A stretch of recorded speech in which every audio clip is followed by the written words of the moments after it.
Are you ready? I was born ready. What are we doing today? Today we are going to unbox this fancy new... Easy. Why are you yelling? Okay, yeah, I forgot I have a microphone. Cut, retake, scrap that. Today, No, this is staying in. This is the video. This is the rednecks in the shop. This is how stuff goes.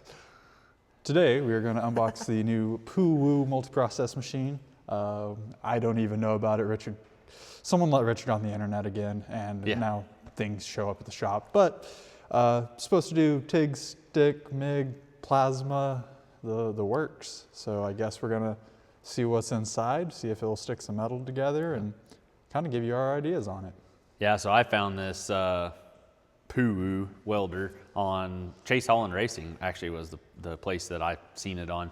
They were starting up a little fab shop. I think Chaz may have been a fabricator before, and Chase and them wanted to do it anyway. Whatever, I seen it on there, and I'm not 100% certain, but for a multi-process welder, I believe it's the cheapest welder on Amazon. So I thought, hey, what the hell, for I think it was $320 or $350, something like that. We'll put a link. At the time, yeah. We purchased it, and I thought, damn, we gotta give this thing a shot. So anyway, yeah, today is gonna be the unboxing and see what it does, see how much we can test it, see if we can blow some hole in some 1/4-inch plate, getting it so hot. And yeah, let's just get right into it as always. You got something to say, Jebediah? No, I'm interested to see what's in the box because I still don't know nothing. He's a lying sack of shit. He's always got something to say. Oh, well, I said something. All right, guys, let's jump into it. Let's tear this box open.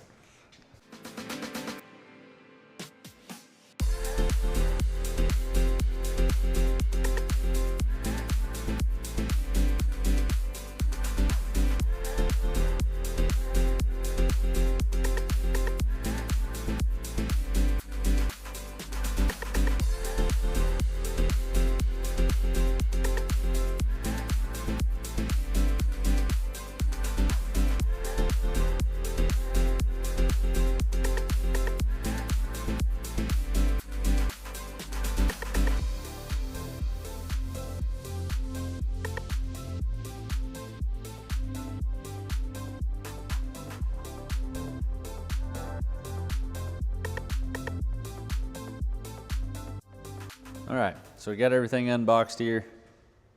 There's a lot of stuff with this little unit. The unit itself, we'll go over it here in a minute. Just kind of want to get everything. So here is the TIG rig. Comes with a 4, 5, and 6 small cup. Comes with a couple collets and a body. Doesn't come with obviously anything on the torch head itself. Built-in button. Yeah, built-in button. So it's touch start, I believe, not or lift arc, if you will. It's got a cool little flex joint there. Those CK rigs are the only ones I've ever been around. I've never seen anything like that. When I first unboxed it, I thought it was water cooled with the jacket on it, but it's not. And it's got a cool little, almost like a quick, you know, where you can do it with your fingers instead of having to have a crescent wrench to take it off. And then of course the remote. Do have a adapter to go from 220 on the welder to 110. And then of course your ground clamp. Of course the old rusty trusty stick rig. The plasma gun. It's got the same kind of flex head at the bottom. I kind of dig that. Don't know how good it is. 6-foot ground clamp. 6-foot ground clamp. So, there's the go focus. There's the plasma head. It's been a long time since I've used an actual plasma. And then here's the MIG gun, and it came with an extra liner. Maybe if you were going to do stainless and wanted to switch it out or something like that, I suppose, so there was no contamination. Here's the end. So this actually has the power, the remote, and the gas and the wire and everything all in one connection here. That's pretty sexy. The MIG gun compared to the Prime Weld and the Lincoln, it's way bigger. While I like it a lot better, the Prime Weld, what I didn't like about the Prime Weld was how small the MIG gun was. So for comparison, it's about twice the size almost. It just fits better in the hand. Greg likes the small guns, but I don't. So, and then here is the unit itself. Spin it around here. It's kind of got a mean old grill on like an old Peterbilt or something, an old Freightliner. look in the front. It's pretty cool. Got MIG connection there, your positive and negatives. This says, oh, gas and gasless, plus or minus. Okay, so I would assume there's some settings up here we're gonna have to go after. I do really dig, so I think the prime weld, does the prime weld door drop down? No, it comes up. It comes up, yeah. So the prime weld and the Lincoln, the door comes up. And I always hated that, because if you've got crap set on top of it, like I always do, you gotta move everything to get it off. So I really like this. Or under the table with the prime weld, there's stuff in the way. Yeah, or under the table. So here's all of the motor and pulleys in here. Does come with, where's that? Extra rollers. Extra rollers for different size wire and stuff. But anyway, let's get some wire in this thing, turn it on, and see what it looks like. Notched rollers.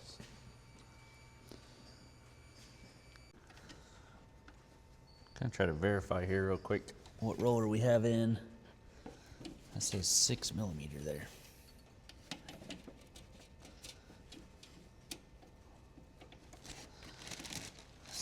Is it all in millimeters? Yep. Okay. Oh. That one fit pretty good in there. I don't remember the conversions. It's on all the other welders. We'll have to print out a chart. It'll be on the wire. 0.9. Oh, I'm sorry. That is a 9. Is it? I lied to y'all. There's also a 0.9 over here. So, who knows? Maybe an extra one. Is it a smooth roller or a... Yeah. Is that a serrated? No, this one's smooth.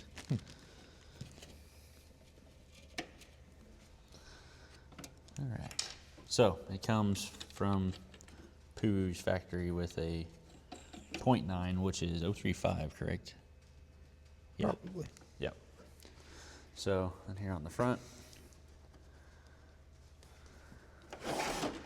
Left-handed thread on the spool, guys, just in case you're about as smart as I am. Well, about as smart as I am, can't get the damn cover off the front. Yeah, it threads to the left. I don't think it's got threads. Huh, that's a pain in the butt.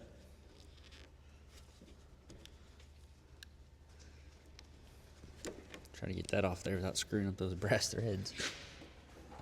There we go. I'm getting somewhere, Kilroy. Sure. Kilroy, man. You could have came up with a better name. You could have too, but neither of us are creative. All right.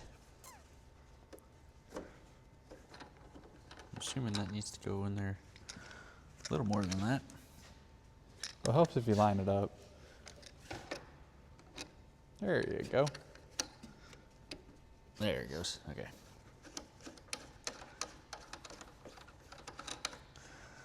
Cool.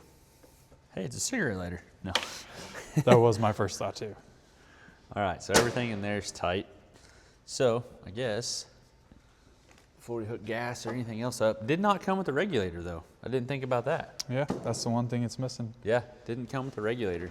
So that's something to think of if you're gonna buy it. So, all right, let's hit the power. 3, 2, 1.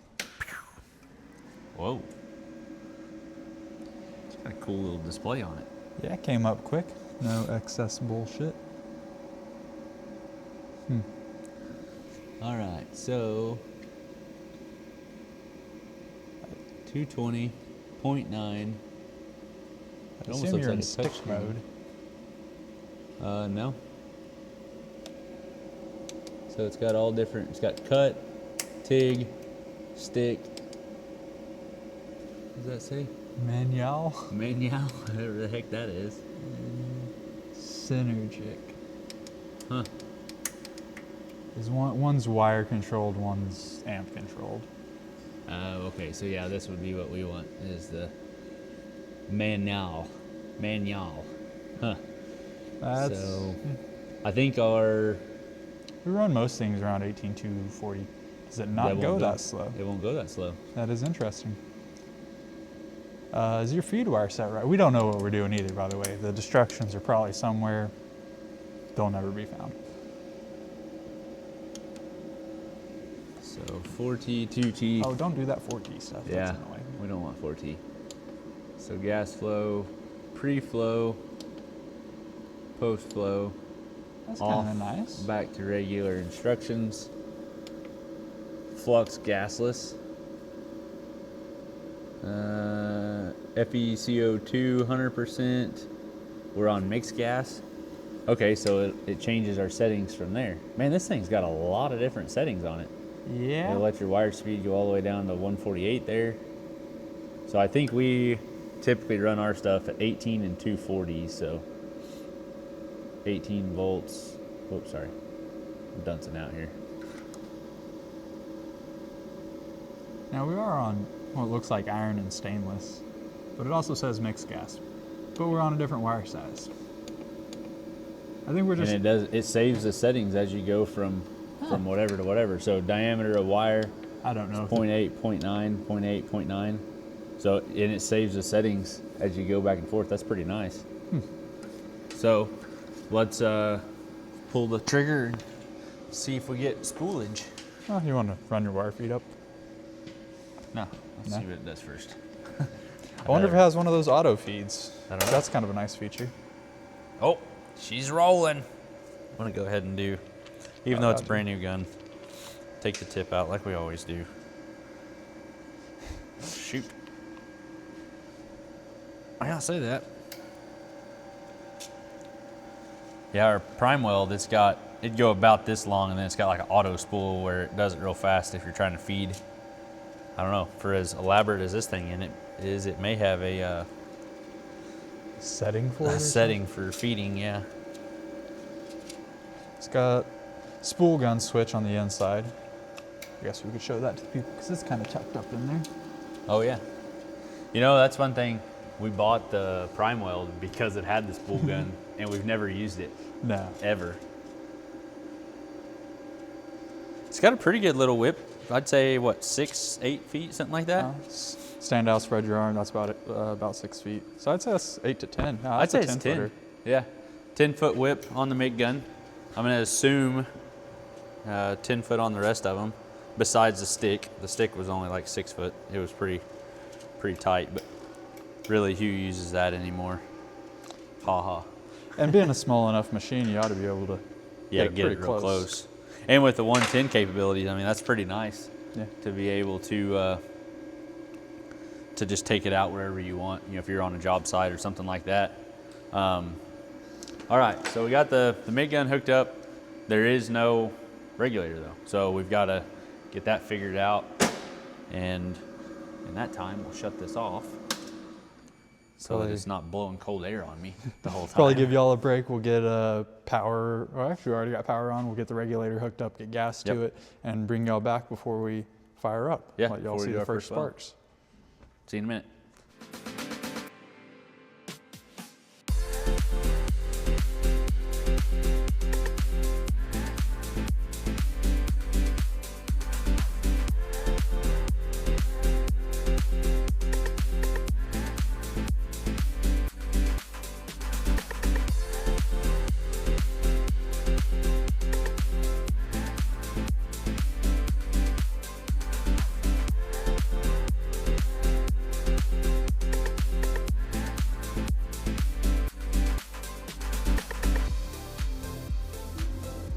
All right, guys, we got everything hooked up on the machine, and we're going to do our, you know, it's YouTube. You didn't see the first welds, so we're gonna do the first weld. I made a couple tacks and it wouldn't stick, and I was like, what in the world?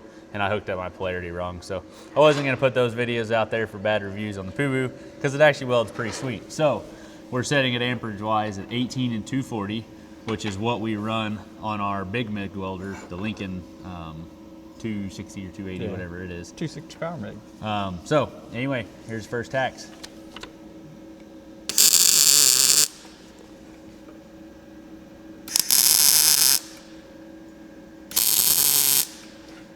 All right, ready for the weld here, Jebediah? Oh yeah.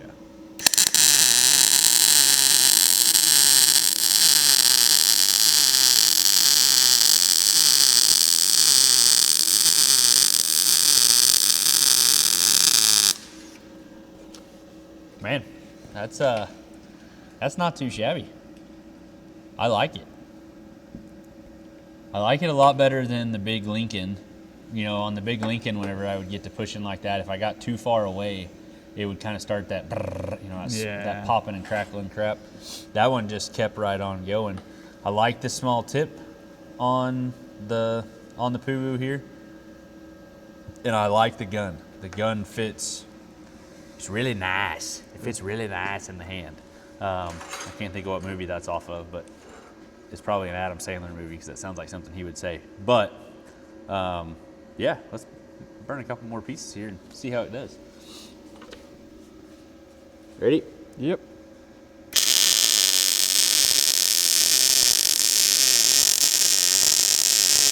There's some push effect. Let's do some pull effect to piss the internet off.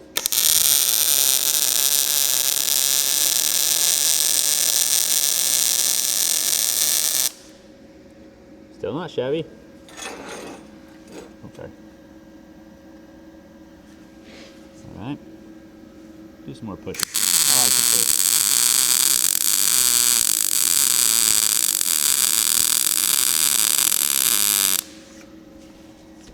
Man, I don't know. That's pretty sexy.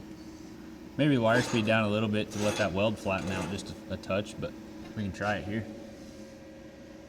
Still probably operator error. I'm not really a welder anymore, you know. I'm more the office guy.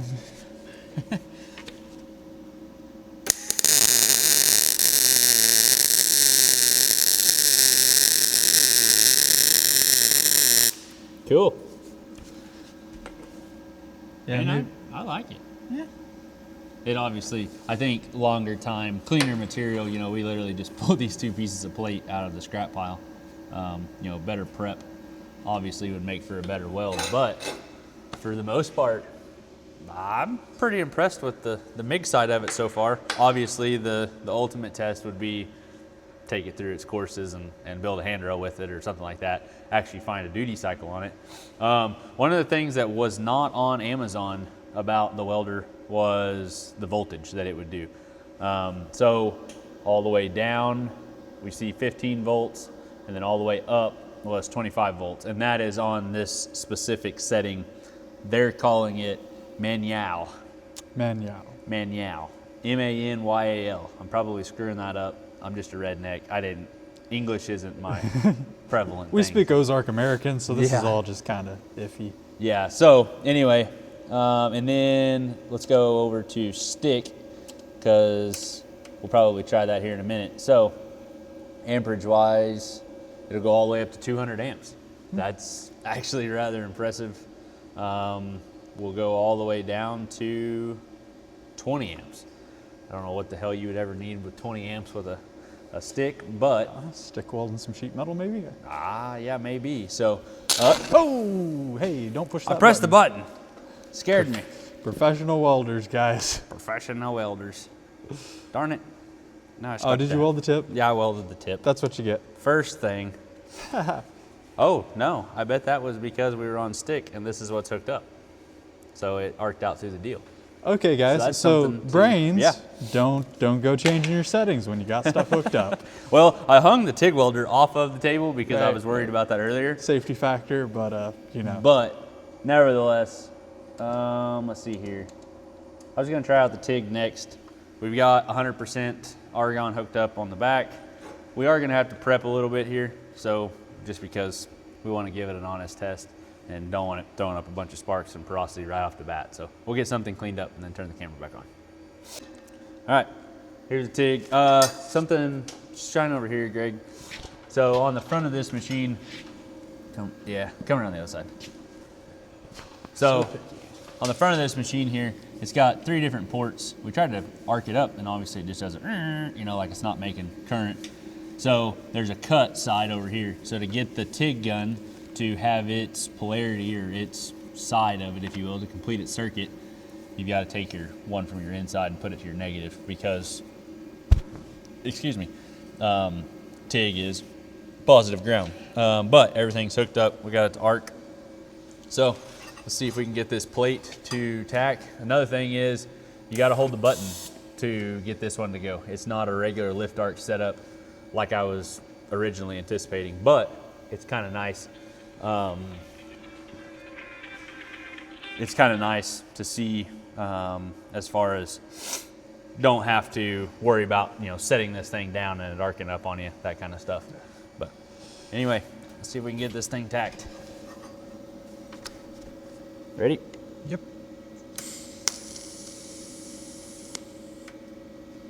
Nice little tack.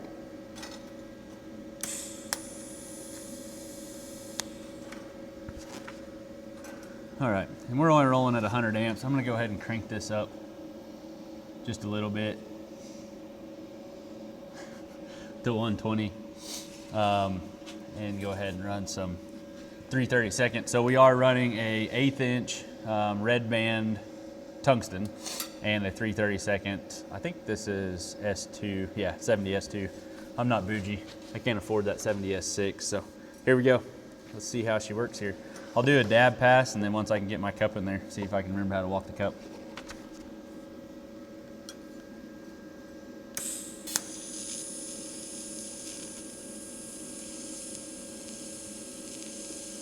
And obviously it's not like a sinker wave or something like that where you've got a foot pedal where you can adjust your amperage on the fly. It's whatever you set the machine at is what it's going to weld at. But I mean, man, it's not too shabby.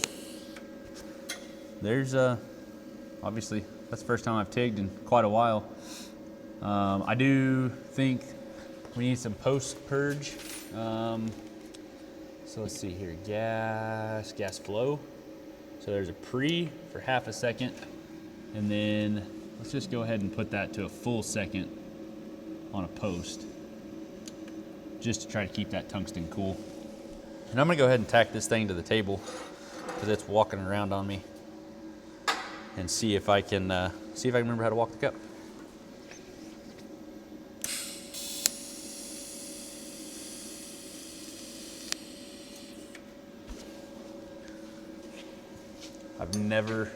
I can never recall walking a cup with a number 6 cup, so.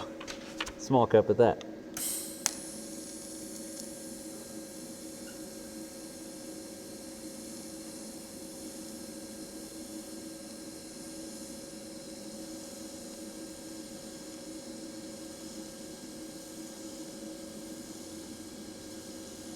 Not too shabby. I mean, I don't like the non-flex head just for the fact it's comfortable. But, you know, if you're buying this welder, you're not trying to work around a piece of pipe either, probably. So, but 120 amps will do this and see if the welder gives us any fits. I mean, it's not a long weld, but 3-inch weld or so.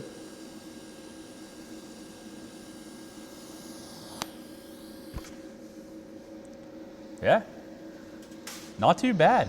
I'm rather impressed. I mean, it's got we got a 3/16 plate on the bottom. We've got an 1/8 inch plate on the top. So it's not a super big weld for TIG, but it's also not a small weld for TIG either. You know, most of the time TIG is, you know, real tedious stuff. So I don't know. I mean, I'd like to really have some time with it. Oh hey, it actually does have a flex head. It's not Operator error. Operator error. Yeah, see, I like to take it and walk it like that. So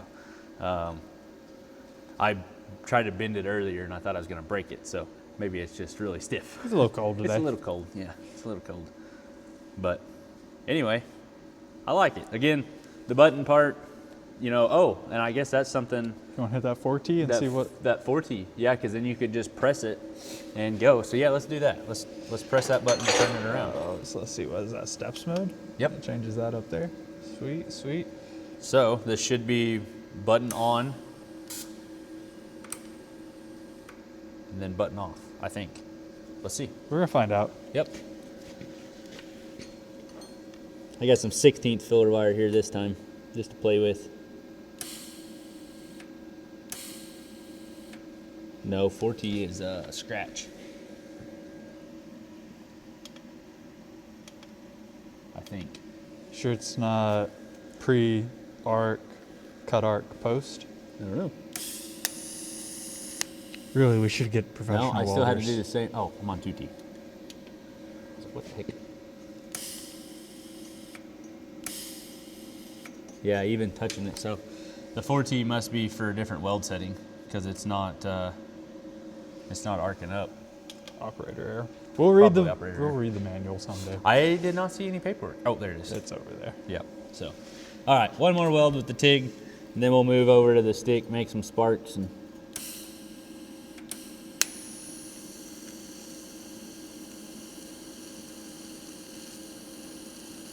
And that is a high frequency start. I believe so. You're not lifting. Nope. Nope. No, I'm not touching it. So. That's kind of handy. Yeah, yeah, real handy because your typical, you know, if you're welding like this with a smaller machine, typically it's just your, you know, you hook up to your stick side and it's lift arc. You know, you got to scratch start it. And I don't particularly care for that. That's kind of a pain in the ass, and you always, in a shop setting, if you're out welding pipe, ethanol plant or something like that, it's great. It doesn't matter. But if you're in a shop setting trying to weld sheet metal and you got to scratch start on a sheet metal piece, it kind of sucks. So.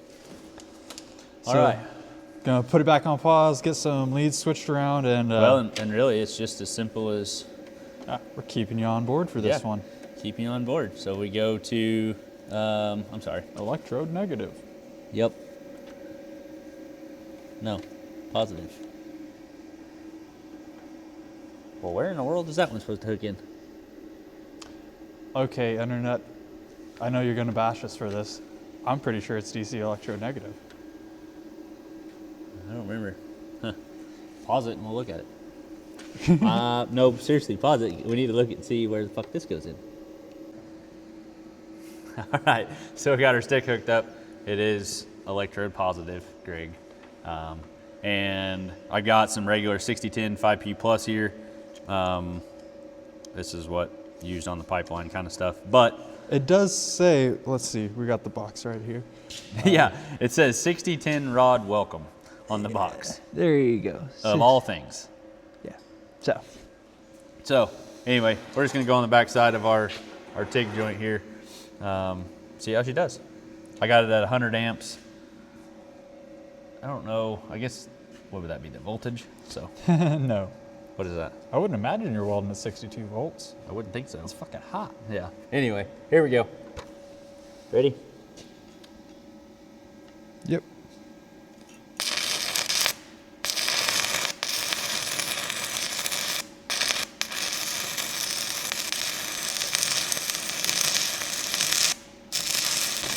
Definitely got to keep the rod down into the puddle.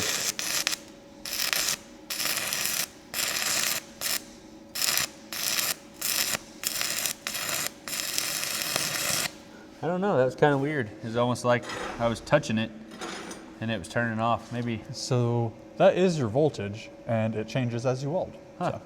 I'll be dang. Well, let's go ahead and turn it up to 120.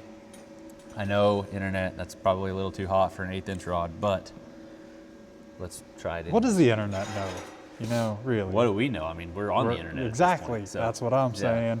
All right, here we go. Here's 6010 and 1/8 inch rod at that. I don't know if I mentioned that. So here we go.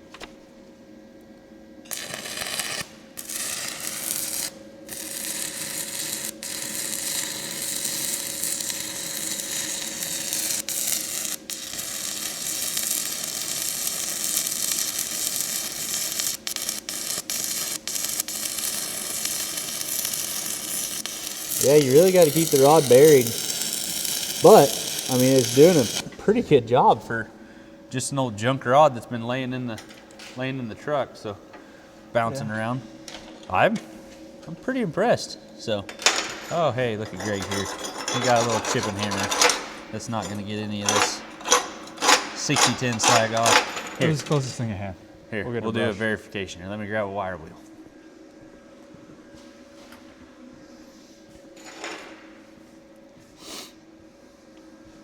Well, so far I'm pretty happy with it. I think the next thing, obviously, that we got to try is the plasma.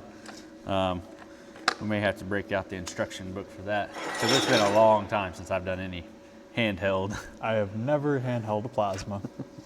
All right, watch your eyes, watch the camera.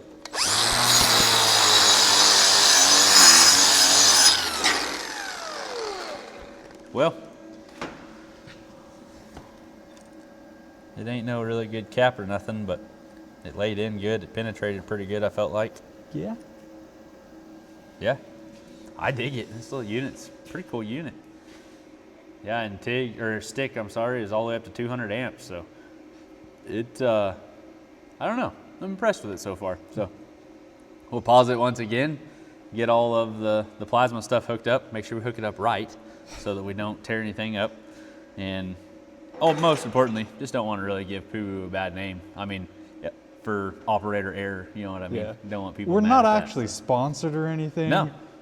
Just, I don't know, trying to do a decent, honest opinion on some shit. Yeah, this is literally just a video of this was the cheapest welder on Amazon that I found or that I have been in contact with, and it's like, to hell with it. Let's see what it's about and see what we can figure out here. So anyway, let's hook up the plasma, and I'm eager to see how that does. Oh yeah.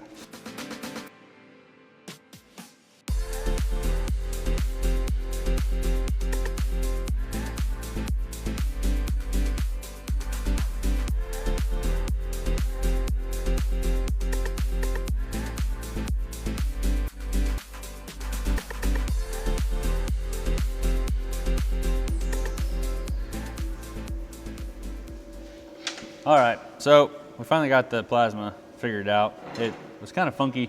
This is how we had to hook it up to get it to, cut clean, if you will. So the running from inside, which is gonna run over to your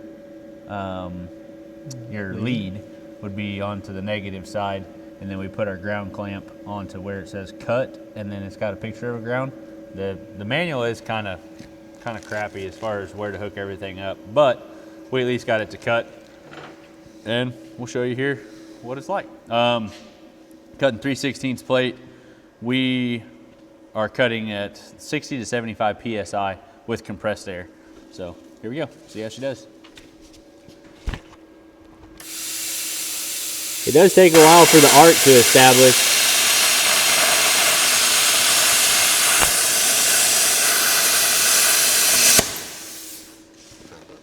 And of course, that's the that's the second hand cut arc I've done in, I don't know, probably 10 years, but let's see how it does just blowing a hole right through as far as protruding through. Make sure not to cut our table here.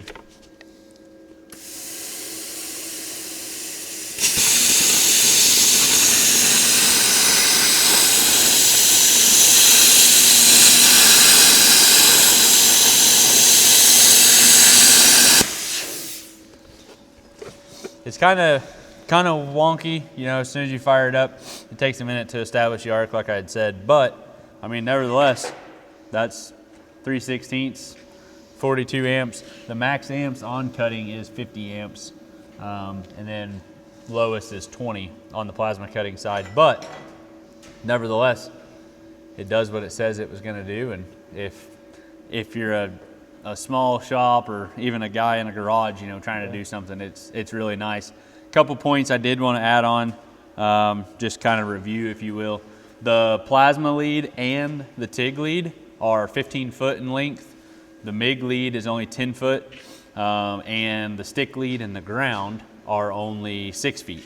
But nevertheless, I mean, pretty much for any small shop, whatever you're trying to do, I mean, this welder's dang sure one to reckon with, especially for the price, Our prime weld, when we bought it, there was a lot of people that were, oh, that's just a cheap Chinese machine and everything else. And it's like, well, where do you think Lincoln and Miller and all them are getting all their components from? So obviously a little bit of learning phase. We'll get some hours on the machine and try it out and kind of put it through a little bit of a torture test. We got some new videos that are going to come out in the future, hopefully doing more of a comparison between this and the prime weld and the Lincoln. This one coming in at like $300.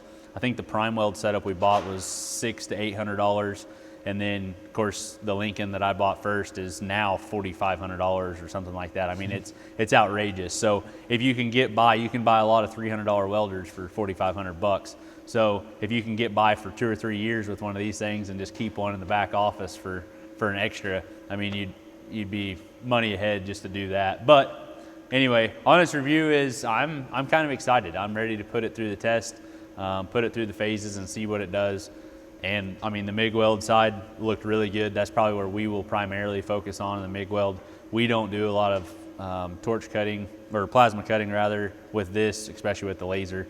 And we don't really do a lot of stick. Sometimes we get into some TIG, you know, if we're doing some stainless or something like that, we'll mess with it. But nevertheless, I mean, for what it is, it's a hell of a unit, and I'm excited to see how it does. But on the hobby side of things, I think a feller would be quite happy with it because it does do everything. Yeah, I mean, for a job shop. Oh, a couple things that do want to note too on that as well.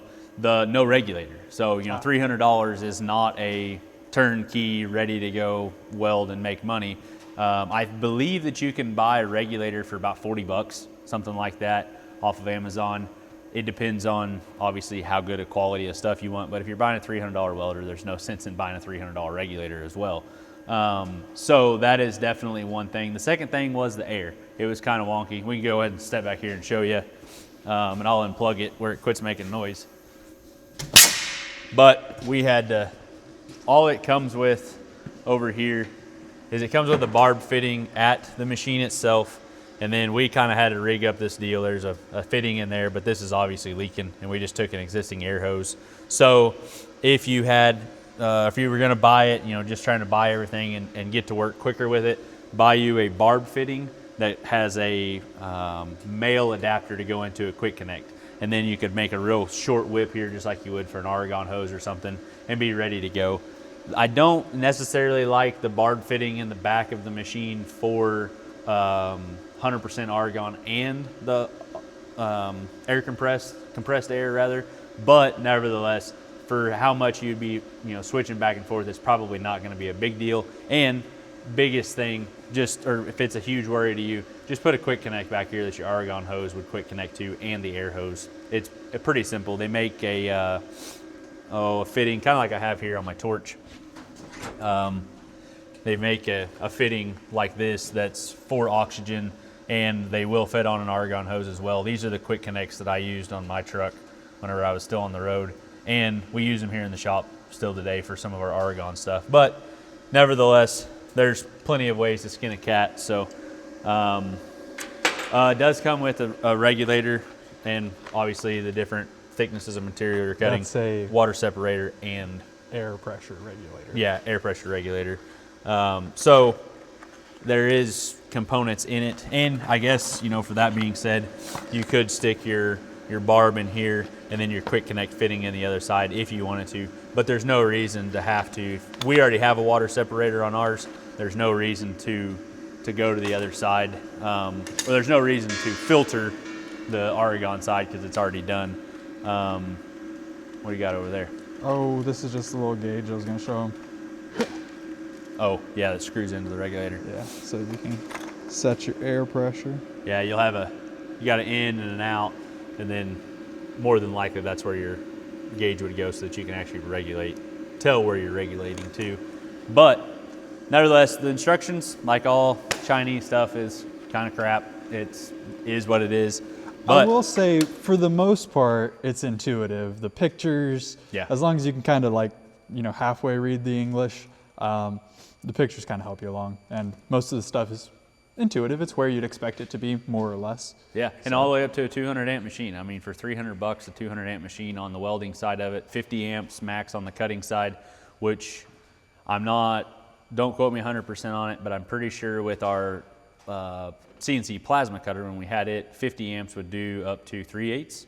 Yeah, the book is saying up to 0.47 inches. So just under ½ inch is what it's claiming. And, you know, doing it by hand and not an automated machine, there is a big difference there too, as far as the speed that you're traveling and all that. So markability wise, I still think you could probably cut ½ inch with it. And welding, obviously, just stack a bunch of stringer passes in there and you can weld whatever you want it to. But man, I like it. Super good welder. I'm not sponsored by PUWU. I have not called wherever, I'm assuming China, you know, facility that they are from. Just again, seeing that it was the cheapest welder on Amazon and had to give it a test, you know. Why the hell not? So final opinions will be after we put it through its paces. We will be hard on it because that's what we do. Oh yeah. And once it survives that, then we'll know it's a good welder. Yeah, and we'll put it through its paces. We'll put it up against the Prime Weld. We'll put it up against the Lincoln, and we will be dropping that video to you guys later on. But thanks for tagging along with this one, listening to us ramble, watching us rednecks have fun in the shop. Like, comment, subscribe, and as always, see you on the next one.